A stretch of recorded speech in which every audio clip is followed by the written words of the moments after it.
This is a medicine ball diagonal chop.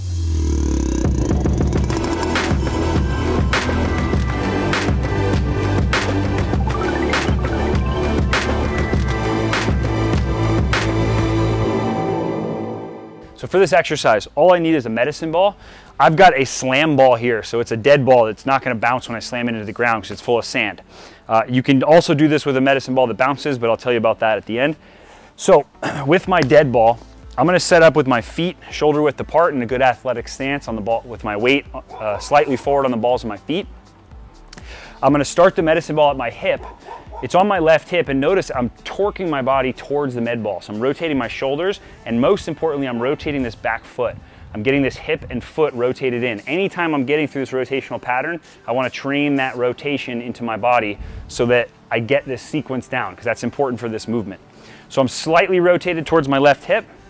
Now I'm going to take this medicine ball and I'm going to move it through the same line. Think about this diagonal line going like there was a string from my pinky toe, and it's going to go up and over my right shoulder.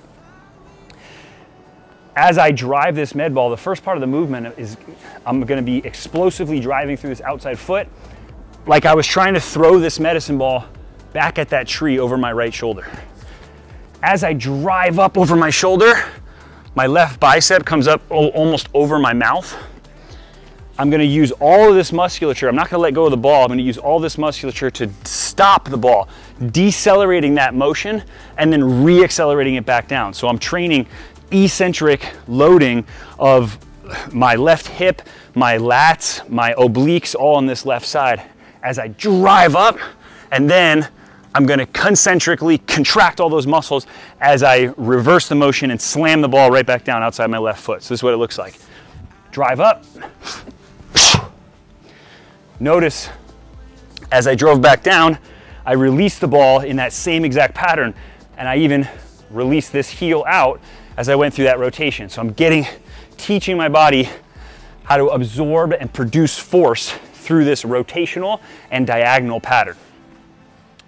So this movement is critical because not only am I training the absorption and production of force in the diagonal and rotational pattern, which is super important for any day-to-day activity, whether I'm picking things up off the shelf, I'm picking up my kid, any of that kind of stuff, I need to have the strength and the capacity to be able to lift through this diagonal pattern.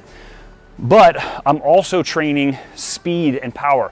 So I'm training deceleration and acceleration, which power is one of the first qualities that we lose as we start to age or when we don't train it.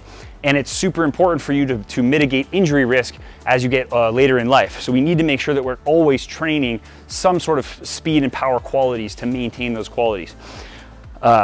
So explosively driving up, slamming back down. I mentioned that this is a speed or power exercise, so we want to keep the rep ranges pretty small. I typically will program this anywhere from 5 to 7 reps, and I'm not rushing in between. When I go pick the ball back up, I get reset, I drive up, I exhale as I explosively slam back down, I take my time, I pick it back up. I can alternate sides if I want, or I can do 5 to 7 reps on one side, catch my breath, and then 5 to 7 reps on the other side. And I'll do that from anywhere from 3 to 4 sets. That's the medicine ball, diagonal, chop, slam.